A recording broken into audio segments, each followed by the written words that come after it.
hot air balloon pilot into adventure forecasting, and Wyoming's most trusted weatherman. Don Day, hi, how are you? Hi there. Great to see you. First of all, I wanted to talk about why do you love Wyoming so much? I've fallen in love with it because of Netflix and Yellowstone, all the cool shows, but tell me about Wyoming. Well, first of all, if you're a weather nut, other than hurricanes, we get everything else.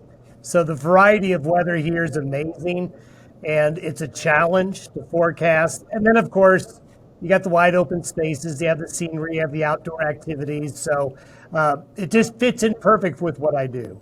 When you talk about the challenge of it, is it because everything can change so quickly? What is it about the dynamics and the geography of Wyoming that allows it to be so challenging? Well, it's two things. First of all, it's our complex terrain of the Rockies. Wyoming's a place where we have big mountain ranges, but we have big gaps in the mountain ranges, unlike Colorado, which is a solid mountain, same for Montana. And also, we're right in between all these different air masses, whether it's a Pacific air mass, a Canadian one. We get air from the desert states, and sometimes we get moisture up from the Gulf. So we're looking at a convergence of air masses into this part of the country. You mix that with the terrain, and it makes it very challenging. But it also gives you that variety of weather I talked about. And it's really important because there's also so much ranching that goes on in Wyoming. So it's not just people worried about the daily weather, but also about farming and taking care of animals. And ranchers really depend on their forecasts. It means money. Well, they do. Yeah, I mean, you get a big winter storm here or a spring storm, it can be devastating to the livestock industry. And with our big spaces, you have cattle spread out all over the place. And so you need as much warning on a storm as possible. So yeah, the weather is absolutely critical. It's critical everywhere, but for the ranching community, you've got to really stay ahead of the curve. You've also developed a particular type of forecasting. As an independent private forecaster, you are able to do some creative things with the weather. I was reading up just a little bit on the analog forecasting. Tell me what is behind that concept, and is it more for short-term or long-term forecasting? It's for both. The analog technique is what I would call old school, which is a little less reliance on computer modeling, which really goes against the grain of the state of art that we have right now. But a lot of it has to do with how I was instructed. I had professors who would keep weather maps for decades, and they would see a storm coming in, and they would say, you know what? I've seen the exact same situation, the same weather pattern before. We'd dust off those old weather maps, and you know what? You find out that the weather patterns do get a rhythm to them. They do repeat. And so making sure you're a little bit of a weather historian really helps you understand whether or not the models are leading you down the promised path or the wrong path. And so I always lean back on that analog technique to counterbalance what the models show. And I have found out that's really helped me, especially in long-term forecasting. Do you keep a journal? Do you keep the written record somewhere? Keep it mostly up here. You know what it's like? Every day in the weather business is a new day, and you got to forget about yesterday. But I try to remember and do keep files on the bigger events and try to make sure that I can recognize patterns that historically have led to big weather events. And that helps me identify patterns. One of the best pieces of advice I got when I started in meteorology was look at patterns, look at the shapes, see where they repeat and see what weather's associated with that. And that pattern recognition has really proved to be very helpful. I was so fascinated when I found out that you were a hot air balloon pilot. What came first, weather or hot air ballooning? Well, weather, and then it became ballooning. But then when you put ballooning and weather together, you find out that you become very popular with hot air balloonists because they're so sensitive to the wind. And I got into it by complete accident. I've always been an aviation buff, but we were taking our dog for a walk out to the park, and someone was setting up a hot air balloon, started talking to him, told him I was a meteorologist. Next thing you know, they invited us to come out to help with a flight, and then the rest is history. And 2 years later, I had my license. Well, it's really fascinating. I went to the New Jersey Balloon Festival, which is huge here in the East. And I've been up in a hot air balloon. A couple of things that I learned while doing that. First, I believe that it's a light wind around 5-10 miles an hour early at dawn or right before sunset. That is the best time to fly. Is that right? Well, yeah, you want those winds as light as possible. And in different parts of the country, you have different times of flying. In the East, like New Jersey, they'll fly in the morning and in the afternoons.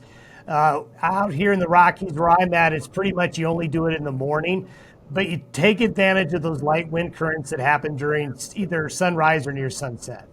And the other thing I learned is that if you land your balloon in someone else's property, you're supposed to have a bottle of wine ready for them.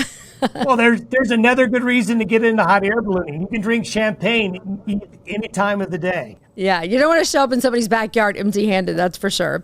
That was pretty funny. I really like getting to learn. Tell me how you crossed over into not only just the hot air ballooning, which I would describe as sort of an extreme hobby or an extreme adventure type of sporting thing. Once you got into the hot air ballooning, is that how you crossed over to consult for Red Bull and some of these other extreme events? Yeah, there's a definite connection there. So the hot air ballooning community is fairly small. There's probably about roughly 3,000 to 4,000 pilots in the United States. So everybody gets to know each other. And I happened to get involved with some people from New Mexico who were balloonists. Which is another big, that's another big place where they have a big festival. Exactly. And make a very long story short, the Air Force, since the 1940s, ran a high altitude balloon program up till about 2019. And the meteorologists who had been helping them for years had gotten ill. And they needed a meteorologist on a project, and they wanted a meteorologist with some ballooning background.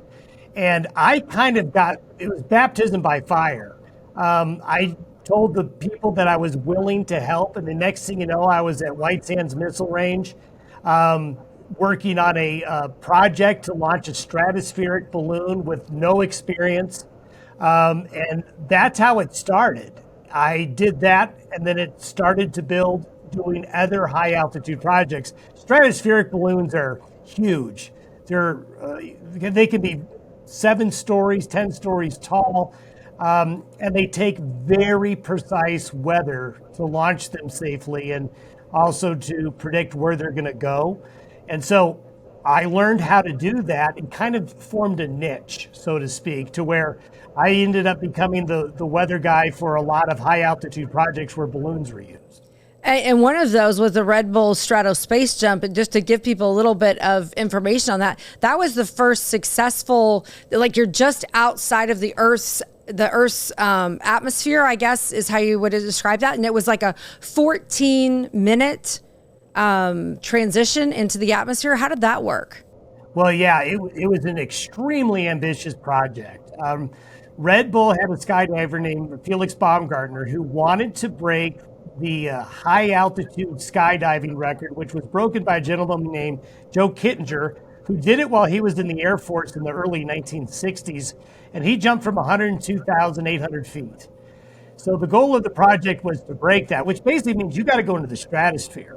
So you need a spacesuit, you need a pressurized capsule, and you need a giant balloon to get you up to those high altitudes. And so the goal was to break that record, get Felix down safely. And while we did that, it became like a mini space program. This went out over several years. We had 9 flights total, several test flights, then 3 manned flights. And the last flight was over 128,000 feet. And that's when he jumped and set all those records on live TV.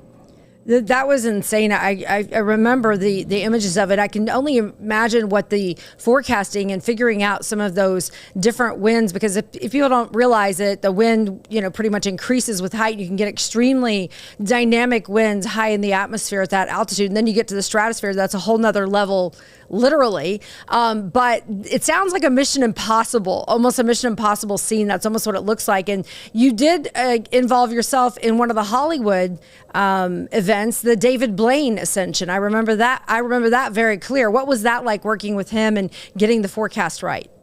Well, that whole Ascension project that David Blaine wanted to put together came from inspired, by the movie Up, where you can grab a bunch of balloons and fly away. And he saw a French movie when he was a kid called The Red Balloon, about a kid who chased a balloon all over France, and he was enamored with the idea of grabbing the balloons and floating away. And so that project sort of evolved over the process of several months. It was going to actually be done over New York City, but remember when we did this, it was in the middle of something called COVID. So we really couldn't do it over a big populated area. But David wanted to create something fun, something that people could watch, kind of get their minds off the whole COVID situation. So we ended up going into the Page, Arizona area north of the Grand Canyon. And the idea was for him to float away in a cluster balloon, like the movie Up with all those colorful balloons, and go up to 25,000 feet and skydive back down to Earth. And so a cluster balloon is a completely different animal. When you have just one balloon, the balloon acts one way. You put together a whole bunch of balloons and it becomes like a bunch of wild stallions. The wind will move around, and it takes very special weather to get that to go off correctly as well. And were those hot air balloons, or was that a helium? What Those were helium. Those were helium balloons, and my job was not only to do the weather, to pick the right day, and it was a whole YouTube event, and they were going to broadcast it live, and we had to, once David left and parachuted down, we had this cluster balloon going up to over 30,000 feet into Class A airspace. We were in Class A airspace to start, but we were over a very busy traffic corridor. So we had to pop those balloons remotely. And that was part of my job, was to pop the right number of balloons to bring the balloon set down, not hit any power lines, and be able to recover everything. So that was a very intricate task to pull off that project. But David was amazing to work with, very humble, and it was a lot of fun. Yeah, whoever said that you're not going to need your high school math didn't hear about this project, because I can only imagine the planning that went into all of that. As a private forecaster, obviously you've had some amazing opportunities to work on these cool projects. Is there anything else that you've been able to do or that you want to do that you think, wow, it'd be really cool to forecast for that? Well, yeah, I'm amazed at all the opportunities that have come up. I mean, a lot of these involve balloons, just because that's sort of my niche. But it's really fun to be a private weather forecaster when you have the ability to work on projects where it takes, I guess I could call it's ultra custom, to where it's just not forecasting the high and the low, but you're getting down to very specific conditions, really down to the minute at times. And there's other people that do things like I do, but for other industry. And so for folks who are in the private sector, you never know that comes up. I've been able to get introduced in a lot of aerospace projects as well, near space and other things. So the weather affects, as you know, everything and everybody, and it affects everything. And a lot of times I'll find out that I'll get a call on a project and they'll say, you know what, we thought about everything except the weather. When I have you here talking about balloons, a different type of balloons been making headlines, and that's been the National Weather Service balloons. Much different. They're not recreation at all. These are the balloons that capture the weather data across the United States. And because of the federal government changes, the DOGE cuts and so forth, the National Weather Service balloons that are launched across the country, some of those have been changed in schedule or eliminated. This is a big deal for private forecasters, for television broadcasters, for really the public in general. Many people don't know how important those balloon launches are every day. Oh, they're absolutely critical. And a lot of people are surprised to find out that the best data sets we get every day come from a balloon. Well, and the balloon technology to a lot of people is like, well, that's silly. We should have satellites do that, or we should have these other technologies to sample the atmosphere. When I tell them, no, we don't. balloons are still the best way, I think they're surprised. And not only here in the United States, but to have a sustainable, regular scheduled balloon launches twice a day globally is important. But on any given day, there's parts of the world where we don't have balloon launches when we should. So everyone is great. And if it were up to me, we would be doing 12 balloon launches a day. Right, because just the more data, the more specific you can be, which leads to the better forecast. Are you concerned about some of the cuts that you've heard being made? Because places like Wyoming, a lot of the western states actually have been the places where have felt the squeeze of some of these cuts. Yeah, I certainly there's concern. I'm one of those that I will kind of wait to see when the smoke clears before I worry about or doing any panicking about the situation. Certainly there's things that could be done better. And I think this is an opportunity to learn how to do that. But at the same time, we don't want to make a lot of these decisions that are a little rash right now. Think things out a little bit more.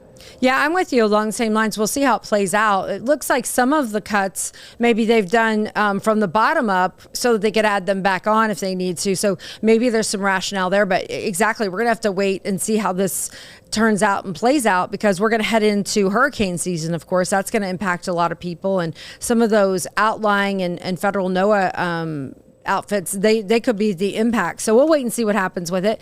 As far as the technology that is out there, we talk about weather balloons, but you also mentioned the powerful satellites that are helping with forecasting.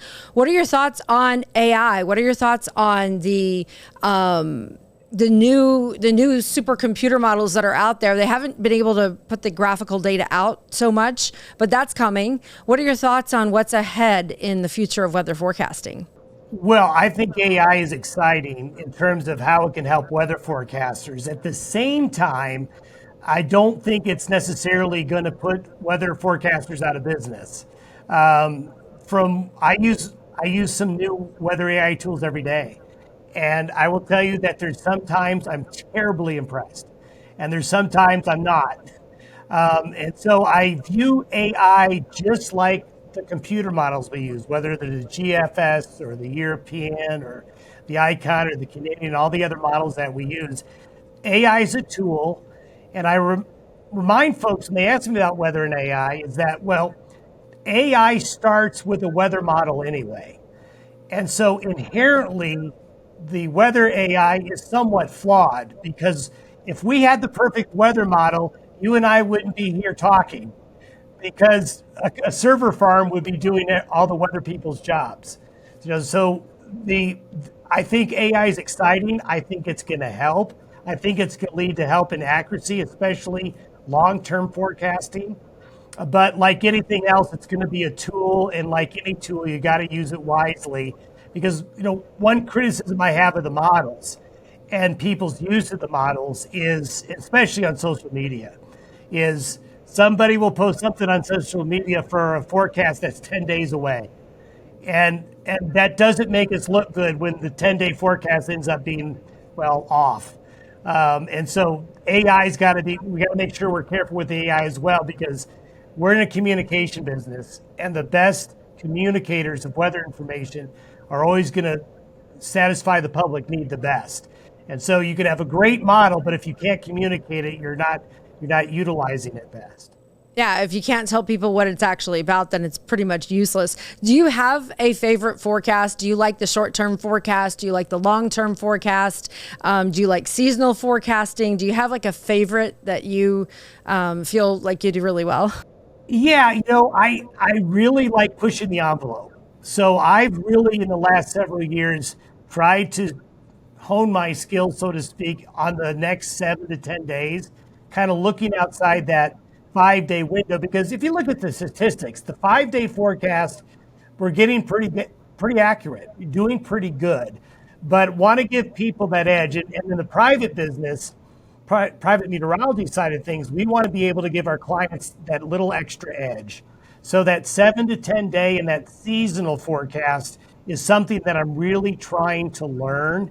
And being able to do that with that analog technique we talked about at the beginning is something that I'm really utilizing. I've really become a huge scholar of the oceans. really learning to see how the ocean atmospheric interactions are something that I think we need to pay a lot more attention to. There's a lot of clues in those oceans that I think will make weather forecasting better, and that would make the models better, which would make AI better. Yeah, I read an article that talked about how we know more about space than we actually know about the oceans. And the oceans are a major driving force of our weather. So it only makes sense if we could get some more information on them, it would actually help us become better forecasters, better, knowledge makers. And also not just about the forecast, what's coming out of the ocean, but how the ocean impacts the entire planet, maybe even helping to heal part of the planet. So I'm with you on that with the oceans. While we're talking about long-term forecasting, though, I have to ask you, especially being in Wyoming, what are your thoughts on the Farmer's Almanac and those types of publications that were used for so long by ranchers and farmers in order to get an idea of what forecasting is? They still put out their long-term forecast every year.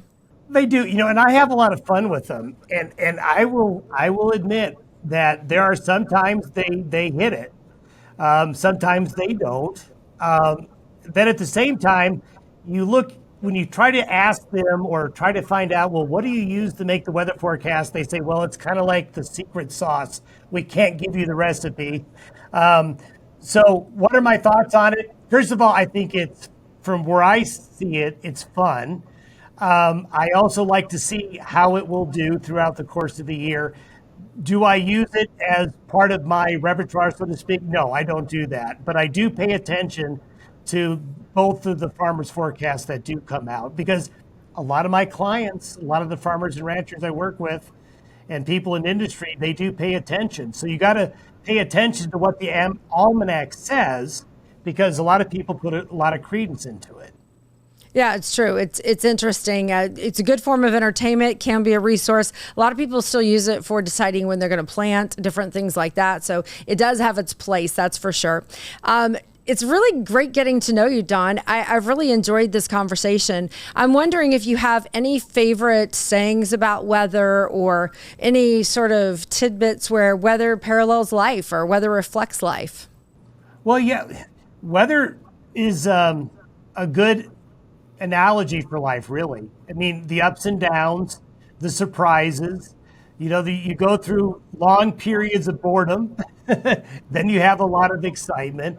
One thing I do try to impress on people when I have the chance to talk to folks about weather forecasting and how Mother Nature works with the weather is that the weather does get rhythms to it.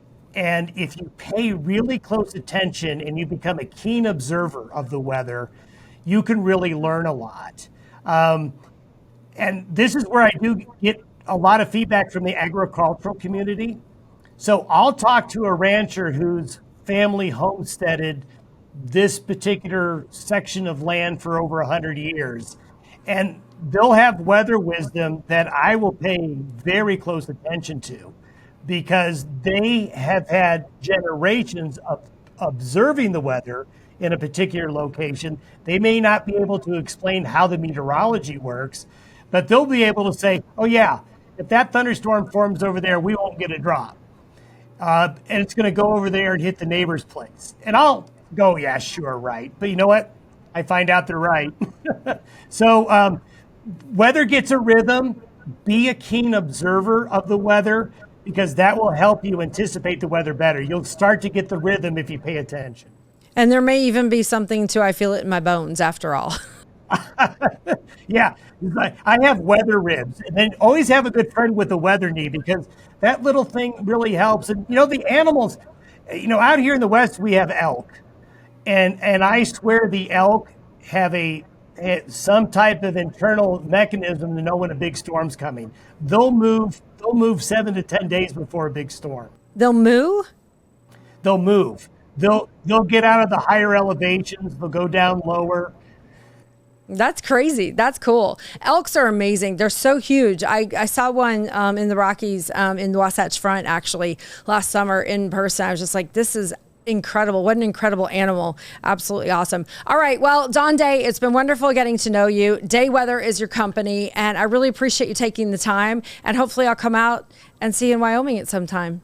Come by anytime. Love to see you.